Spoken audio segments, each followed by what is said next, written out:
All right, what's happening, fam? L.A.R. movement still moving. Book is entitled Lessons from a Non-Custodial Father at Amazon Kindle. Create Space. Link is in the description box below. As usual, go get it. PayPal link there also. They asked me to put it up, so I'll put it up. Thanks, everyone, for supporting. This video, though, is entitled From Young and Pro-Black to a Grown Sellout. So, when you're young, you got ideals. You may be a right fighter. You understand the difference between right and wrong, but you may not understand the dynamics and nuances and gray areas of life, right? So what happens is you be young, pro-black, you take on these ideologies and you run with them.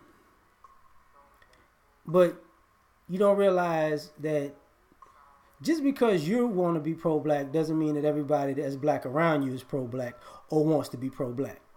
So you can literally be taking on the cause for your people, Ashe, and your people are using you as cannon fodder. So you feeling like, you holding it down for the team, but, you're not seeing any reciprocity on this type of stuff, which becomes a problem, right? And, sometimes you may actually be pro-black, but at the same time, you want everybody to reap the benefits of equality, and you might get burned by other people who aren't black and making all these coalitions who have ulterior motives that aren't pro equality, or they're just pro their group and using your blackness as a stepping stone. So what happens over time is you start taking a lot of L's. You just catching L's left and right. You catching L's like Jerry Rice catching passes in 1988. You just pop, pop, pop. You setting records out here.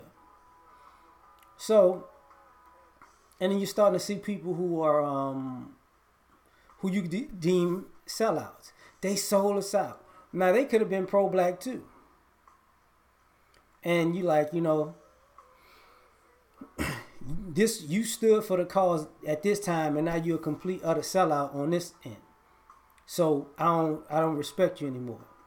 And you might get that speech from that person. They may have actually been a sellout. Or they got tired of, taking L's for people who didn't want change, equality, or pro-black empowerment, or wanted our people to do better. Because one of the things that gets people caught up is you got a lot of people who, when you're young, who caught up in the rhetoric. They can speak the pro-black game. They're standing there with the red, black, and green on, but when it comes to actually doing something, in practical application, they're not going to do it. Now, they may be pro-black enough to throw you under the bus, or pro-black enough to sell you out, or pro-black enough to put their energy in destroying you, but they're not going to be pro-black enough to help you build, create, grow, empower yourself. Or they're not going to be that kind of pro-black, right? And you start realizing for a lot of people, it's a hustle.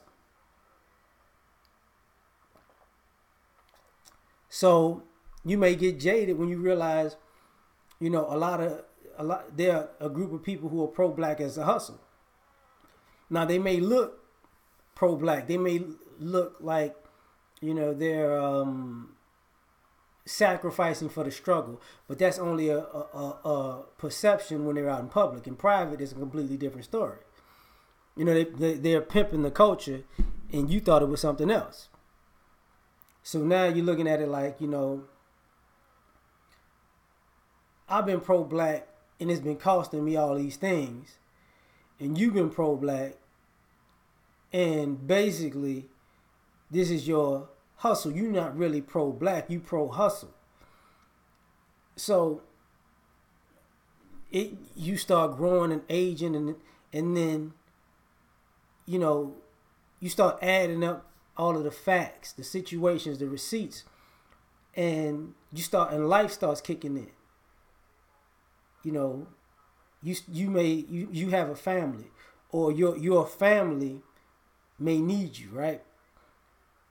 And now being pro-black don't keep the lights on. Being pro-black don't put food in the kid's stomach. Being pro-black is not keeping a roof over anybody's head. So now people are trying to tell you, you're not, don't go down the path of being a sellout. But then, nothing, empowerment isn't putting food on the table at all. So now you have to make a decision. Do I want to be so pro-black that I starve, or do I want to eat and be pro-black? Right? So this is what winds up happening. Because at that point, reality kicks in. So now you got to eat, you got to feed your family, you got to feed yourself, you have responsibilities. And you realize people, as you deal in certain aspects of the community, certain people aren't as pro-black as they say. So now you're the sellout because you're like, look, I ain't got time to waste my time on y'all playing. I got things to do. I'm not gonna sit around with you and pontificate on what we about to do, because we've been about to do it for 39,000 years, right? So now you go out into, I don't care if it's corporate America or you're an entrepreneur and you may have catered to black people, but it ain't, now you have to broaden your consumer base, and now people got an issue with that. They want you to cater to black people, but the same pro-black people don't want to support you as black people. So you can't survive like that. So now you become a sellout because, the numbers don't lie. Do we have the numbers to empower each other, support each other economically, and recycle money in our community? Absolutely. What is it, $1.34 trillion spending power? But how much of that are we spending with each other? Not that much. So that's where the problem lies, right? So now we got a big issue. Big issue. So now you want these brothers to be, and these sisters to be pro-black. And you don't want them to sell out. But if you don't want them to sell out, you need to define what selling out is. Because for some people, just getting money from non-black hands is selling out. That's the gist of what selling out is, or getting paid to dumb down the message. And it's like, well, here's the problem. When you were young and pro-black, nobody wanted to hear the message. Nobody cared. People only care about your message when they label you a sellout. They forgot about you when you were laying down your message and you was all pro-black. Ashe. Yeah, they ignored you then. But when they showed up, the minute they felt, oh, you about to sell us out, you done. Let's form like Voltron and take away your black card. But you didn't form like Voltron and double stamp their black card when they was riding for the cause. So this is how people go from young and pro-black to a grown sellout. Because like one of my favorite little comedy movies is Black Dynamite, the one with Michael Jai White, right? And he says, he tells the guys, while you playing around, when the actual revolution kicks off, I'm gonna be right there on the front lines, kicking ass and taking names and showing you how it's done. So until you're gonna be like that, you need to shut the fuck up when grown folks is talking. And that's what happens. Like, people get grown and they realize, look, y'all just talking. Y'all don't want to do nothing.